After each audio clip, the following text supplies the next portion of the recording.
Friends, நம்ம இன்றைக்கி பண்ண போகிறது இந்த ரெசிபி தான். பாசுந்தி தான் பண்ண போகிறோம்.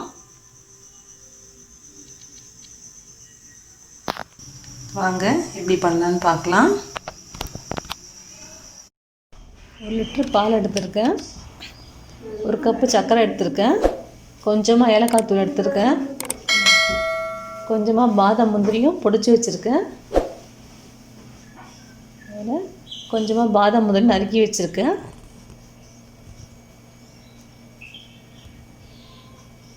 எப்படி செய்யலான்னு பார்க்கலாம். நம்ம பால் நல்லா கொதிக்கட்டும். 1 லிட்டர் பால் எடுத்திருக்கேன், அது நல்லா கொதித்து 1/2 லிட்டருக்கு வரணும். நல்லா இலக்கி விடுங்க, அந்த ஆடையெல்லாம் உள்ளே போட்டோம்.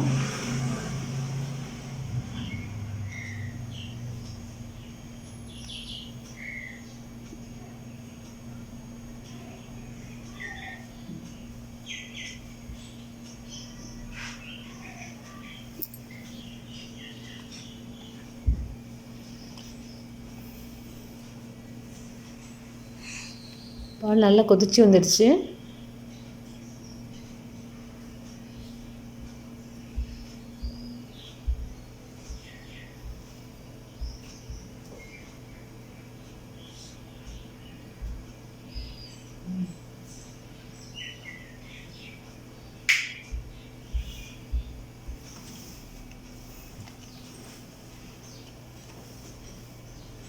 நல்லா கொதிச்சு வந்துடுச்சு. நம்ம இப்போ இந்த பொடிச்சு வச்சுருக்கிற பாதாமியும் முந்திரியும் இதில் போட்டுக்கலாம். அப்போ தான் உங்களுக்கு நல்லா இன்னும் திக்னஸ் கிடைக்கும் பால்.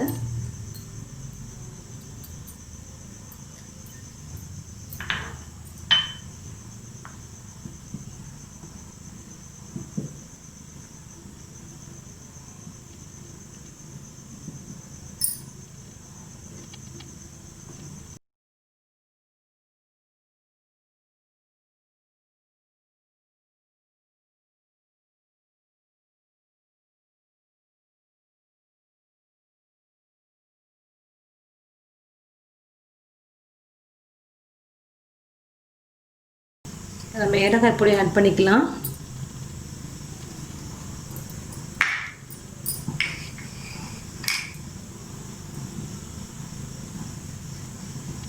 அப்போ சுகர் ஆட் பண்ணிக்கலாம். சுகர் நீங்கள் பார்த்துட்டு ஆட் பண்ணிக்கோங்க எவ்வளோ வேணும்னு. நான் 1 கப்பு எடுத்தேன். நம்ம பால் சுண்டதுனால நமக்கு ஜாஸ்தியாக கூட ஆகிடும், அதனால் பார்த்துட்டு சுகர் போட்டுக்கோங்க.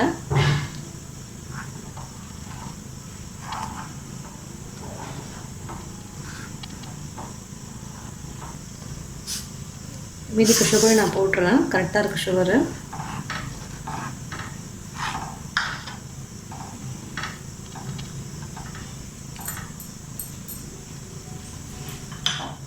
நம்ம கட் பண்ணி வச்சுருக்க முந்திரியும் பாதாமும் போட்டுக்கலாம்.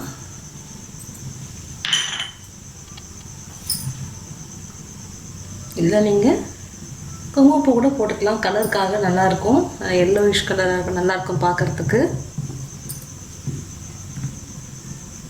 நான் அதை பற்றி கொஞ்சமாக பாதாம் மிக்ஸ் ஆட் பண்ணுற கலருக்காக. இது ஆப்ஷனல் தான், நீங்கள் வேணும்னா அதை போட வேண்டாம். சும்மா ஒரு ட்ராப் நான் கலருக்காக போடுறேன். இன்னும் குங்குமப்பூ என்கிட்ட இது, அதனால நான் பாதாம் மிக்ஸ் போடுறேன். இந்த கலர் இருந்தால் கொஞ்சம் அழகாக இருக்கும் பார்க்குறதுக்கு. அவ்வளோதான், நம்மளுடைய பாசுந்தி ரெடி ஆகிடுச்சு. ரொம்ப சிம்பிளான ரெசிபி தான் இது. பால் வச்சு செய்யக்கூடியது தான். அதை நம்ம ஆஃப் பண்ணிக்கலாம்.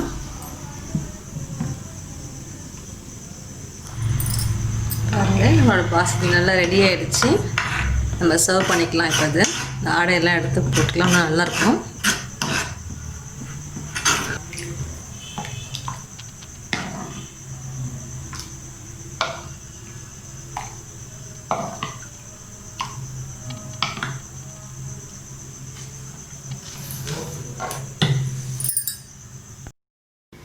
ஃப்ரெண்ட்ஸ், நீங்களும் ரெசிபி ட்ரை பண்ணி பாருங்கள். உங்கள் கமெண்ட்ஸ் சொல்லுங்கள். தேங்க்யூ.